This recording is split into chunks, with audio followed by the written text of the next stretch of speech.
ગુજકોમાસોલની 65મી વાર્ષિક સાધારણ સભાનું આયોજન થયું। ગુજકોમાસોલનું ઐતિહાસિક 11,479 કરોડનું ટર્નઓવર થયું। કૃષિમંત્રી જીતુભાઈ વાઘાણી, દિલીપભાઈ સંઘાણી હાજર રહ્યા। વાઇસ ચેરમેન બિપિન પટેલ, જયેશભાઈ રાદડિયા ઉપસ્થિત રહ્યા। ગુજકોમાસોલના ચેરમેન દિલીપભાઈ સંઘાણીનું નિવેદન પણ સામે આવ્યું।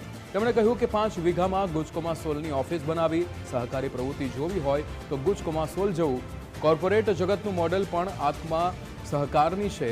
ગુજકોમાસોલે ખેડૂતોને 20% ડિવિડન્ડ આપ્યું।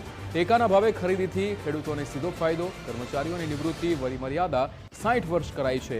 ગાંધીનગરમાં ગુજકોમાસોલનું ચાર્જિંગ સ્ટેશન શરૂ થયું તેવું પણ નિવેદન આપ્યું।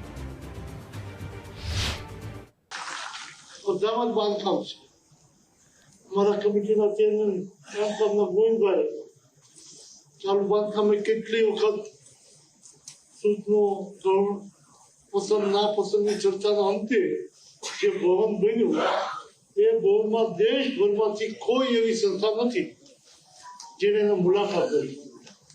એ વખતના અત્યારના ચૂંટણી પંચના અગ્રણી ત્યારે સરકાર સચિવ હતા અમિતભાઈ શાહે એમને ચાલુ મીટિંગે કીધું તમારે સરકારી પ્રવૃત્તિ જોવી ગુજરાતમાં જમને ગુજકોમાસોલ જુઓ।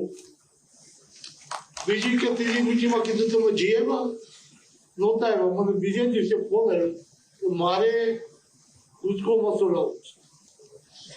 મને સરકાર મંત્રીએ 2 વાર ટકોર કરી છે હું કાલ આવી શકું અહીંયા જતા આવ્યા।